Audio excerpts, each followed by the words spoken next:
अगर strongest Avenger की बात करें और हल्क का नाम डिस्कस ना करें, ऐसा कैसे हो सकता है। लेकिन आज हम स्ट्रॉन्गेस्ट एवेंजर के बारे में बात नहीं करने वाले। मेरे को इस बार रिस्क लेने का ही नहीं है, बिल्कुल रिस्क नहीं लेने का है। आज हम बात करने वाले हैं हल्क के बारे में। क्या आपको पता है कि हल्क भूतों को देख सकता है? अरे मजाक नहीं कर रहा भाई, सच बोल रहा हूँ। आज हम बात करने वाले हैं 26 amazing facts about the incredible Hulk. लेकिन अगर आपने अभी तक आयरन मैन और कैप्टन अमेरिका के फैक्ट्स का वीडियो नहीं देखा है तो उसका लिंक मैंने आई बटन में दे दिया है। मेरी मानो तो सही में आप वो 2 वीडियोस मिस नहीं करना चाहोगे।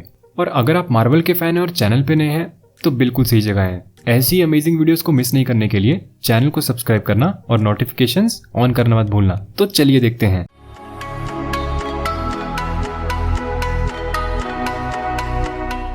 हल्क मार्वल के ओरिजिनल कैरेक्टर्स में से एक है और ये उसी टाइम पे बना था जब स्पाइडरमैन और आयरन मैन बने थे।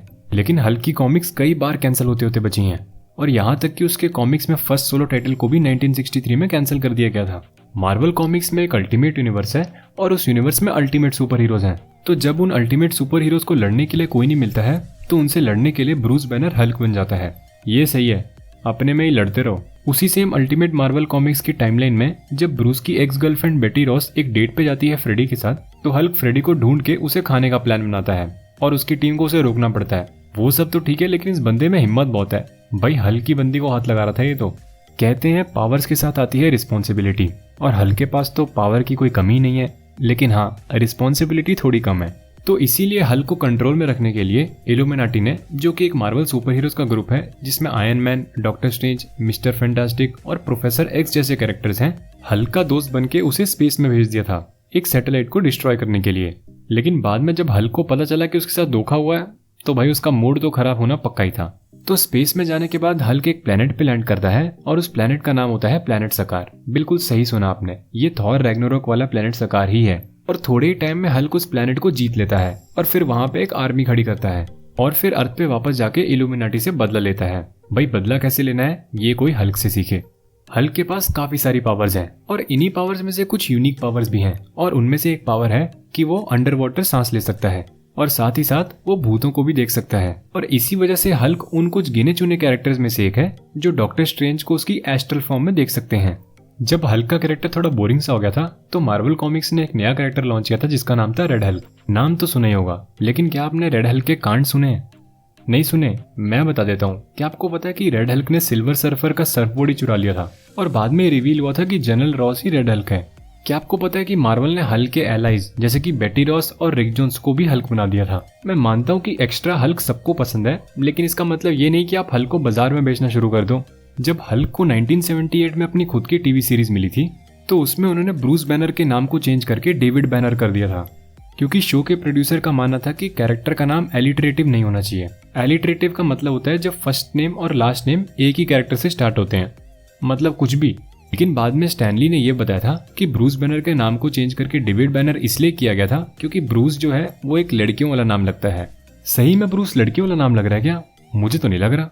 मार्वल कॉमिक्स में हमें कई टाइप के हल्क दिखाए गए हैं। एग्जाम्पल के लिए हल्क का एक स्मार्ट वर्जन है जिसे द प्रोफेसर कहते हैं, और एक क्रेजी हल्क है जो हमेशा गुस्से में रहता है ताकि वो दोबारा बैनर ना बन जाए। वेल, प्रोफेसर हल्क तो हमें एवेंजर्स एंड गेम में देखने को मिल ही गया, और थॉर रैग्नारॉक के हल्क को हम क्रेजी हल्क तो बोल ही सकते हैं।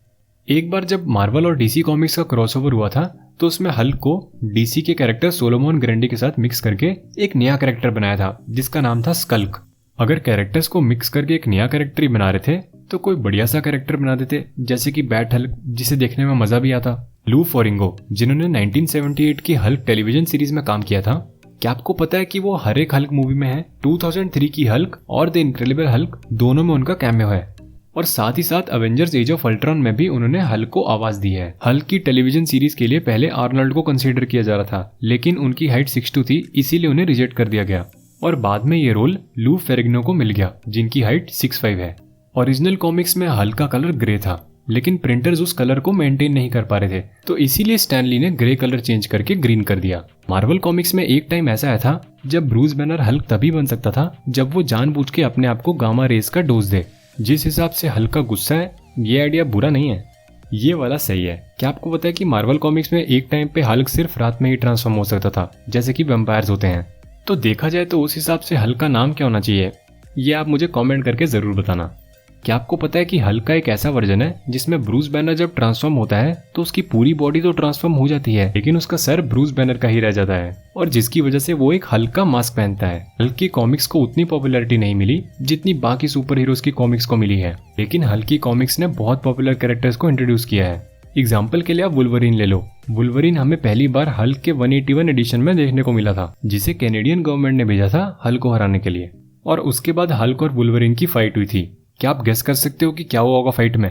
हल्क ने वुल्वरीन के 2 टुकड़े करके उसकी टांगों को बहुत दूर फेंक दिया था, और उसके बाद वुल्वरीन को रेंगते हुए अपनी टांगों के पास जाना पड़ा था। इमेजिन करो ऐसा कोई सीन हमें एमसीयू में देखने को मिल जाए, भाई मजा ही आ जाएगा।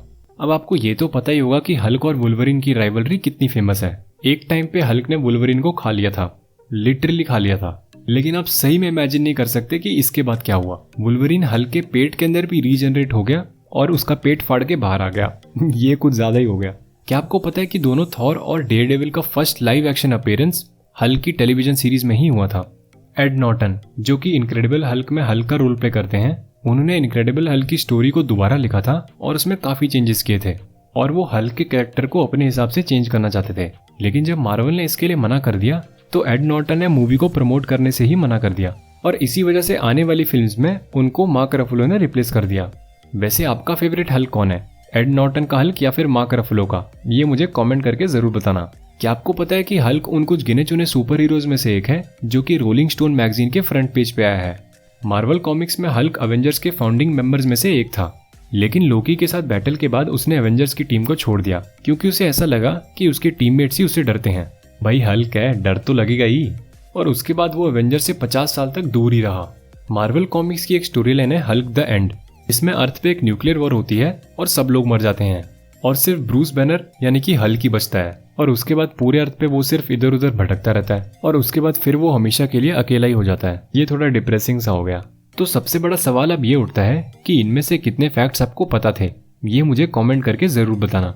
और अगर आपको वीडियो पसंद आया हो तो एक लाइक तो बनता है, और मार्वल से रिलेटेड ऐसी ही अमेजिंग वीडियोस को मिस नहीं करने के लिए चैनल को सब्सक्राइब करना और नोटिफिकेशंस ऑन करना मत भूलना।